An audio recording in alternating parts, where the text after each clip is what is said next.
termine une mini-série de prédications sur différentes personnes connues plus ou moins de la Bible.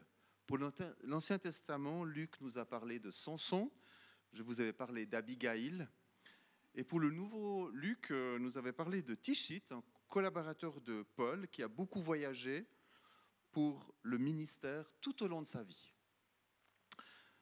Ce matin, je vais vous parler d'une femme dont on ne trouve son histoire que dans un seul chapitre de la Bible. Et vous avez donc aucun problème pour savoir qui c'est, puisque c'est déjà écrit. J'aimerais vous parler de Lydie. Et on trouve son histoire dans le livre des Actes, au chapitre 16. Et on va lire les versets 9 à 15. Pour ceux qui n'ont pas de Bible, vous pouvez lire sur l'écran. Pendant la nuit, Paul eut une vision. Un Macédonien, debout, le suppliait en disant « Passe en Macédoine, viens à notre secours. » Après cette vision de Paul, nous avons aussitôt cherché à nous rendre en Macédoine, concluons que Dieu nous appelait à y annoncer l'Évangile. Embarqués à Troas, nous avons fait voile directement vers Samothrace et le lendemain vers Néapolis. De là, nous sommes allés à Philippe, qui est la première ville de ce district de Macédoine et une colonie romaine. Nous avons séjourné quelques jours dans cette ville. Le jour du sabbat, nous sommes rendus hors de la porte, vers une rivière, où nous pensions que se trouvait un lieu de prière. Après nous être assis, nous avons parlé aux femmes qui étaient réunies. Il y avait là une femme, craignant Dieu, du nom de Lydie, marchande de pourpre, de la ville de Thyatire. Elle écoutait, et le Seigneur lui ouvrit le cœur pour qu'elle s'attache à ce que disait Paul. Lorsqu'elle eut été baptisée avec sa famille, elle nous invita en disant « Si vous me jugez fidèle au Seigneur, entrez dans ma maison et demeurez-y. » Et elle nous pressa très instamment. Amen. Durant le deuxième voyage missionnaire de Paul, le Saint-Esprit n'a pas permis à lui et à ses compagnons de poursuivre leur évangélisation dans la Turquie actuelle. Paul a une vision, celle d'un Éthiopien, un Européen, qui le supplie de venir les sauver. Alors Paul va obéir à la vision et sans perdre de temps, il va informer ses camarades. Ils vont prendre un bateau et vont arriver en Europe. Et ils se rendent directement dans la ville de Philippe, qui est la ville la plus importante de cette partie de la Macédoine. La Bible dit que c'est une colonie romaine. En effet, l'empereur de Rome avait établi les vétérans, donc les retraités des légions qui avaient combattu dans son armée. Alors, Philippe, c'est une sorte d'EMS de 10 000 personnes, puisque c'était surtout des anciens combattants qui étaient là-bas. C'était la population de Philippe à l'époque, 10 000 personnes, comme Payerne. Bref, Paul et ses compagnons, ils recherchent le contact avec des personnes qui ont la foi. On leur a certainement parlé d'un endroit où des personnes se réunissent pour prier, et puis en fait, cet endroit, c'est à l'extérieur de la ville, c'est près d'une rivière, donc Paul et ses compagnons y vont. Paul, il trouve un tel groupe, mais stupeur, il n'y a que des femmes. Que faire? En fait, un homme ne parle pas aux femmes. Alors il est un petit peu réservé. Je pense qu'il a dû penser que Jésus avait aussi a fait la même chose avec la femme samaritaine et qu'il lui a quand même parlé. Donc, prenant son courage à deux mains, Paul s'assied et discute avec ces femmes. Et il fait ce qu'il sait faire de mieux, il leur annonce l'Évangile. C'est là que nous faisons connaissance avec Lydie. Je relis ce verset 14. Il y avait là une femme craignant Dieu du nom de Lydie, marchande de pourpre de la ville de Thyatire. Elle écoutait et le Seigneur lui ouvrit le cœur pour qu'elle s'attache à ce que disait Paul. La première chose écrite concernant cette femme, ce n'est pas sa profession, c'est non plus pas son prénom. Non, la première chose qui est dite de cette femme, ça parle de sa foi. Elle craignait Dieu. C'est ce que Luc, l'auteur des Actes des Apôtres, relève en premier. Une femme qui craignait Dieu. On ne sait pas encore son prénom, mais on sait déjà qu'elle craint Dieu.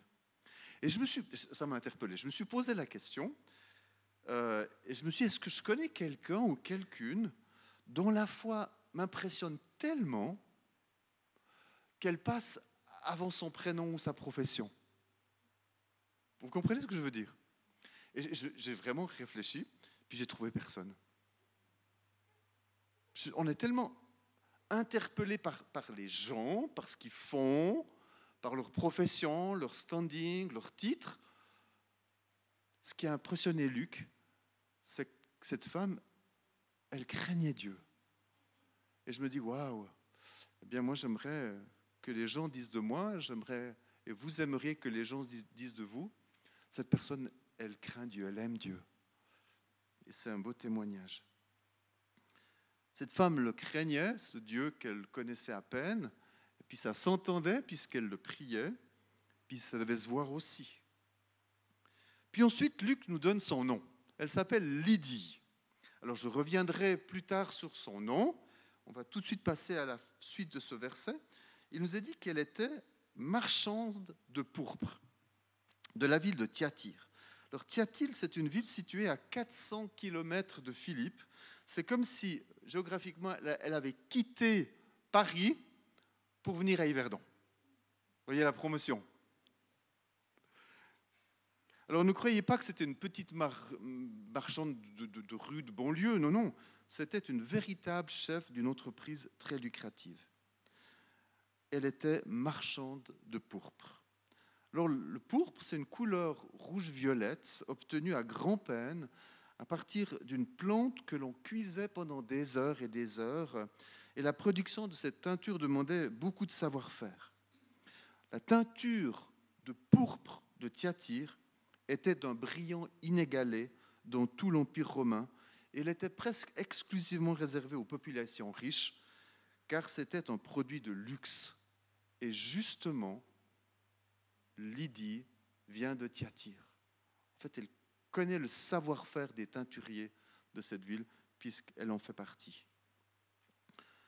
Cette ville était réputée pour sa corporation de teinturiers qui faisait la meilleure teinture de couleur pourpre de toute l'époque. Il y avait bien à Tyr une autre couleur pourpre, mais elle était faite à partir de coquillages, tandis que celle de Thyatire était faite à partir de racines. Et c'était tellement un produit de luxe que seulement les rois, les princes, les dignitaires, les gouverneurs pouvaient en porter. On a voulu se moquer de Jésus avant qu'il ne meure sur la croix, où on l'a revêtu d'un manteau de pourpre, avec une couronne d'épines, en lui disant, mais tu veux jouer au roi, ben on va t'affubler d'une couronne et puis de pourpre pour se moquer de toi. Souvent, les teinturiers teignaient eux-mêmes les vêtements avec leur propre teinture et vendaient ainsi ces vêtements en plus des teintures. Alors, Lydie venait de Thyatire, une ville qui se situe en Lydie. Donc, la Lydie, vous la voyez, il ne faut pas la confondre avec la Libye. La Lydie, elle se trouve en Turquie actuelle, et c'est justement dans cette région-là que Paul était en train de prospecter quand le Saint-Esprit lui a demandé de partir ailleurs. C'est intéressant parce que la femme vient de l'endroit où Paul est parti, appelé pour la Macédoine. Thyatire, on la connaît bien, ou un peu, puisque c'est une des 7 églises qui se trouvent dans Apocalypse, là, dans Apocalypse 2, qui ont reçu une lettre de la part de Jean. Alors, Lydie vient de Lydie. Vous me direz, c'est comique, quoi. Bon, il y a bien des femmes qui s'appellent France puis qui viennent de France. Donc, on veut bien croire, ou Alban, des garçons qui viennent d'Albanie. Donc, quelque part, il y a ces possibilités aussi. Mais en tout cas, elle ne pouvait pas passer inaperçue avec un nom pareil. Elle venait bien de cette région de Lydie. Mais ce qu'il faut retenir, c'est que Lydie, c'est une étrangère qui est domiciliée dans un pays étranger, dans une ville étrangère, à Philippe. Et elle y vend ses produits. Elle n'est certainement pas juive. C'est une païenne. Mais c'est une païenne qui est touchée par la grâce de Dieu, parce que déjà publiquement, elle prie Dieu avec d'autres personnes. Alors déjà que c'est compliqué d'avoir des gens à des réunions de prière quand ils sont chrétiens, mais là, elle n'est pas encore chrétienne et elle aime déjà prier. C'est pas beau ça? Moi, ça me touche. Alors faisons un petit peu connaissance avec elle. C'est une femme qui écoutait. J'aime bien cette maxime qui dit qu'on a une bouche et deux oreilles, preuve qu'il faut 2 fois plus écouter que parler. Et Lydie était avide de connaître mieux le Seigneur. Elle le connaissait imparfaitement, elle ne connaissait certainement pas Jésus, elle connaissait juste le Dieu des Juifs. Et puis elle a saisi l'occasion de pouvoir grandir dans sa foi. Elle a arrêté de prier, elle a écouté Paul et quelque chose s'est produit. Il est dit, le Seigneur lui ouvrit le cœur pour qu'elle s'attache à ce que disait Paul. Dans l'écoute de l'Évangile, il y a une part de l'homme, mais il y a aussi une part de Dieu. C'est comme si notre cœur, de base, il est fermé à l'Évangile. Et il faut une intervention de Jésus pour que celui-ci s'ouvre. Et ça m'a beaucoup interpellé, ça m'a encouragé, ce passage. Le Seigneur lui ouvrit le cœur pour qu'elle s'attache à ce que disait Paul. Ça me donne autant plus d'audace pour prier pour les contextes que j'ai, ceux à qui j'annonce l'Évangile. Seigneur, ouvre-leur le cœur afin qu'ils s'attachent à ta parole, afin qu'ils s'attachent à Jésus.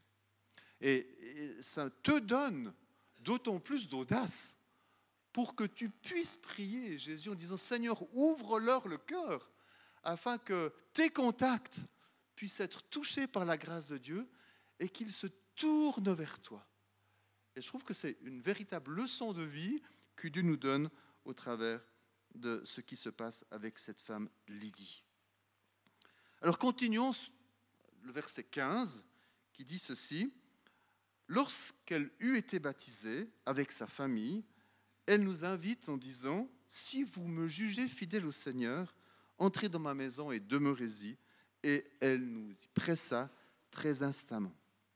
Alors je trouve que Lydie, c'est une femme qui sait prendre ses responsabilités. Vous avez, ça va vite, ce qui se passe dans sa vie. En peu de mots, Luc est en train de décrire des choses importantes. Si on lit entre les lignes, elle a dû se convertir rapidement à Jésus-Christ après l'annonce de l'Évangile. Et en donnant sa vie à Jésus, Lydie, c'est la première femme en Europe qui se convertit. C'est la première personne qui se convertit. Waouh! C'est chouette, non? Je trouve que c'est beau, c'est une femme qu'on ne connaît pas beaucoup et pourtant qui est précurtrice de plein de choses. Et puis c'est non seulement la première personne à devenir chrétienne en Europe, mais c'est la première personne européenne qui veut évangéliser sa famille. Puisque très rapidement, elle va leur parler de Jésus, puisqu'il est dit dans ce verset qu'elle et sa famille se sont fait baptiser. Moi, j'aimerais bien que ça se passe aussi vite dans ma famille ou avec mes amis, mes contacts, et certainement vous aussi. Mais là, c'est fantastique, quoi. Je trouve que c'est fantastique que ça nous donne du courage et de cette volonté de continuer à pouvoir partager avec ceux que nous aimons. Donc Lydie doit certainement être une femme veuve. Elle parle de sa maison, on parle d'elle, on ne parle jamais de son mari, on parle de sa famille, de sa maison, et on pense qu'elle devait être veuve et chef d'entreprise. Et puis c'était justement possible parce qu'un empereur du nom de Auguste avait fait passer des lois d'émancipation qui promettaient à certaines veuves, dont Lydie, de gérer librement et leur maisonnée et leur commerce. Alors, c'était une révolution incroyable à l'époque. Même en Suisse, des siècles après, les femmes n'avaient pas autant de droits. Comme quoi, parfois, l'Évangile, ça nous ouvre des horizons nouveaux. Et c'est aussi une femme qui savait prendre des initiatives. Lydie connaît bien la ville de Philippe. Elle comprend que c'est une ville dangereuse. C'est fait avec des soldats qui sont des Romains, des adorateurs des dieux romains. Et ils ont passé toute leur vie dans un schéma particulier. Et c'est assez compliqué pour eux de pouvoir changer. Et c'est très dangereux pour ces nouveaux missionnaires. D'ailleurs, Paul et Silas vont être mis en prison parce qu'ils troublaient l'ordre public et l'influence sur les peuples qui étaient conquis. Donc, qu'est-ce qu'elle dit Lydie, venez chez moi. Vous n'êtes pas en sécurité avec tous ces gens qui sont. Venez chez moi, je vais vous garder. Et vraiment, le texte grec parle vraiment de protection, de retirer, retrancher Paul et ses amis d'un conflit possible pour qu'ils soient en sécurité. Ils soient en sécurité dans sa maison. Venez chez moi. Et Luc emploie des mots particuliers pour décrire la façon déterminée que Lydie a en s'adressant à ces hommes. Le vocabulaire que Luc choisit veut dire que Lydie va exhorter, alors vous allez voir la force, exhorter les missionnaires, elle va les presser, elle va les contraindre, elle va insister. Ah, c'est une femme de caractère. Et finalement, les disciples, les apôtres vont accepter. Ils vont accepter de séjourner chez elle, mais c'était une femme qui n'était pas gagnée. D'habitude, c'est la femme qui écoute, puis l'homme qui parle. Là, c'est elle qui parle et qui a raison, et c'est les hommes qui écoutent et qui obéissent. Vraiment, cette femme, elle est incroyable. Elle était courageuse d'inviter les missionnaires chez elle, parce qu'en les hébergeant, elle se mettait aussi en danger. Puis c'est une femme qui fait entendre sa voix. Jamais dans les Actes des Apôtres, Luc ne donne la parole à une femme. Jamais. Sauf Lydie. Alors, comme femme importante, on trouve Marie, la maman de Jésus, en Acte 1. Elle ne parle pas, elle ne dit rien. On trouve Dorcas ou Tabitha en Acte 9. Là encore, on parle d'elle, mais elles ne prennent jamais la parole. La servante Rhode, où il y a tout un dialogue quand Pierre rentre de prison, et puis cette servante qui ouvre la porte, puis qui ne veut pas ouvrir, et puis qui va raconter son histoire à ses amis, eh ben, elle ne parle pas non plus. Puis Priscille, la femme d'Aquila, en Acte 18, qui est aussi une femme importante dans la nouvelle Église, ne parle non plus. À aucune de ces femmes, Luc ne donne la parole qu'à Lydie. Et que dit Lydie? Elle dit, si vous me jugez fidèle au Seigneur, et ça montre vraiment une humilité de sa part en disant, mais regardez ma vie, pour reprendre ce que Aurore nous a partagé, regardez si Dieu est déjà au centre de ma vie et s'il y est resté. Et puis il dit, si vous jugez que Jésus est au centre de ma vie, alors venez chez moi et restez-y. Une femme remplie d'humilité, mais aussi de détermination. Elle est vraiment déterminée à ce que ces hommes viennent chez elle. Puis on retrouve Lydie au verset 40 de ce même chapitre 16. Et il parle de Paul et Silas. Quand ils furent sortir de la prison, ils entrèrent chez Lydie. Et après avoir vu et exhorté les frères, ils partirent. Alors, ce que j'aimerais vous dire ici, c'est intéressant, c'est que Lydie, elle est cofondatrice de la première église européenne avec l'apôtre Paul. Tous les commentaires bibliques sont d'accord sur ce point. En faisant de sa maison le quartier général des apôtres, Lydie va être cofondatrice de la première église de maison qui va être créée en Europe. Et c'est dans la maison d'une femme que cela va se vivre. Si Paul avait voulu que le centre de vie chrétienne à Philippe soit conforme à une structure patriarcale juive, il aurait certainement refusé l'invitation de Lydie. Et il aurait pris, par exemple, le geôlier romain qui s'était aussi converti et qui s'était aussi baptisé pour créer cette nouvelle église. Mais il ne l'a pas fait. il a gardé la maison de cette femme de Lydie. Et puis avant de repartir évangéliser, parce que Paul avait aussi cette volonté de toucher la Macédoine, et puis on sait après qu'il est parti à Bérée, à Thessalonique, à Athènes, à Corinthe, eh bien il va prendre congé des missionnaires de la petite jeune église naissante de quelques jours, de quelques semaines, et puis il va continuer son trajet. Je ne sais pas si vous étiez là quand vous avez écouté la prédication de Luc la semaine passée qui parlait de Tichite, qui était le collaborateur de Paul. Mais cet homme, c'était un voyageur. Il a même osé dire, Luc Haussmann, de Tichite, c'était le facteur finalement de Paul. Il allait porter ses lettres, il expliquait un petit peu ce que voulait Paul. Il avait la bougeotte. Il allait dans tous les coins d'Europe, d'Asie, tout ça, pour pouvoir représenter Paul. Pas Lydie. Pas Lydie. Lydie, au contraire, aussi collaboratrice de Paul, c'est une femme qui est restée à son domicile. C'est une femme qui n'était pas moins active. Son ministère, c'était d'ouvrir sa maison et de permettre à l'église de Philippe de se développer le plus harmonieusement possible.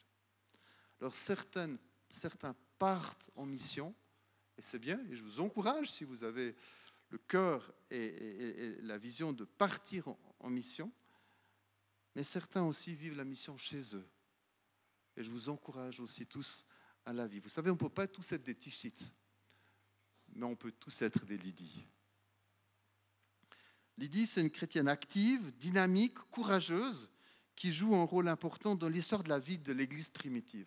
Puis je me suis amusé à mettre un petit peu toutes ces qualités. La liste n'est pas exhaustive parce que j'avais qu'une page. Mais voici un petit peu cette femme, Lydie, disciple de Jésus, une femme qui prie, une femme qui sait écouter, une femme qui partage l'évangile avec sa famille, une femme qui sait prendre ses responsabilités, une femme qui prend des initiatives, qui fait entendre sa voix, une femme qui ouvre sa maison à la cause de l'évangile, une femme qui participe à la naissance de la première église en Europe, une femme qui sert Dieu avec les moyens qu'elle a à disposition. Waouh! Moi, je trouve qu'en peu de mots, en peu de versets, on voit comme un modèle d'une personne qui est disciple de Jésus. Et je ne sais pas vous, mais j'essaie de checker un petit peu. Et moi, où est-ce que j'en suis? Et moi, est-ce que j'en suis? Est-ce que je peux aussi checker chaque ligne? Est-ce que, bon, bien sûr, si vous êtes un homme, vous mettez homme à la place de femme. Vous avez bien compris. Mais on n'est pas encore dans un gender fluide, là. Mais est-ce que je prie? Est-ce que je sais écouter quand on me parle? Est-ce que je partage l'évangile avec ma famille? Encore. Est-ce que je sais prendre des responsabilités? Est-ce que je prends des initiatives dans ma vie chrétienne? Et ça, c'est vous qui devez le dire. Je disais au début de ce culte que nous allons vivre une sorte de petit mini-camp. Et à la fin des prédications au camp, eh bien, on a des groupes de partage. Et j'aimerais que vous fassiez la conclusion. C'est plus facile si vous faites la conclusion, d'autant plus s'il y a une dimension d'une application pratique, de quelque chose à faire ou à vivre. Et puis j'aimerais vous laisser 2 questions, et je vous propose de faire des petits groupes de 3, 4, pas plus, pour que ça puisse être assez fluide. Et pendant 10 minutes, on va partager ces choses que l'on a entendues, et puis on va dire, mais qu'est-ce que Dieu m'encourage à vivre? Et ces 2 questions, c'est celle-ci. Qu'est-ce qui m'a le plus interpellé dans la vie de Lydie? Certainement quelque chose qui vous a interpellé. Partagez-le. Et la deuxième question, c'est qu'est-ce que Dieu me montre de faire ou de changer dans ma vie aujourd'hui, maintenant? Puis vous le partagez aussi aux autres groupes, aux autres personnes du groupe. Et enfin, à la fin, eh bien, vous allez prier les uns pour les autres pour pouvoir vous encourager à mettre Dieu au centre de votre vie, comme il l'a été dit ce matin, et puis à laisser Dieu vous transformer. Peut-être qu'il a des choses nouvelles à vous montrer, à vous faire dire. Soyons ouverts. Je vais prier, puis après on fera les petits groupes. Seigneur Jésus, merci pour la vie de Lydie, qui est une vraie disciple de Jésus. Elle passe inaperçue. Quelques versets qui entourent ce passage où Paul prie et libère un démon d'une femme. Et on est parfois plus impressionné par les choses qui sont spectaculaires que par les choses qui sont plus cachées. Mais aujourd'hui, tu nous permets de voir cette femme humble dont on ne connaissait pas grand-chose, qui finalement est une véritable disciple de Jésus. Seigneur, aide-nous à être comme elle, mais surtout aide-nous à être comme toi. Et permets-nous ce matin de prendre de bonnes décisions, de prendre des initiatives, de t'écouter, de te laisser agir dans notre vie. Merci pour la communion fraternelle, merci pour les frères et sœurs qui vont nous entendre, qui vont nous écouter, et qui vont attester aussi ce matin que nous faisons un pas en avant dans ta direction. Amen. Voilà, alors faisons quelques petits groupes. Vous savez, il est 11h moins 11h05, donc on a le temps. Donc faisons des petits groupes, rendons les gens du camp jaloux.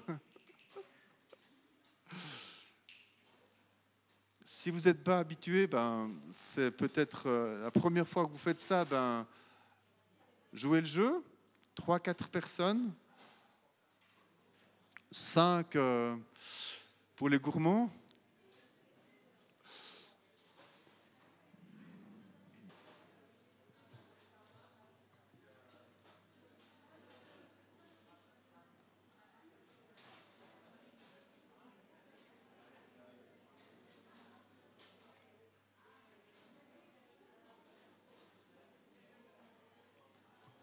Voilà, vous pouvez même être 5 si vous voulez, allez-y. Donc ne vous racontez pas vos vacances. Qu'est-ce qui m'a le plus interpellé dans la vie de Lydie? Qu'est-ce que Dieu me montre que je dois faire ou que je dois changer dans ma vie?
Voilà, on va terminer dans 1 minute. Donc je vous laisse le temps de terminer de prier. Et ceux qui n'ont pas terminé, dans 1 minute, on reprendra. Vous pouvez terminer à prier, ceux qui sont en train de le faire encore.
Merci pour ce temps de partage, de prière.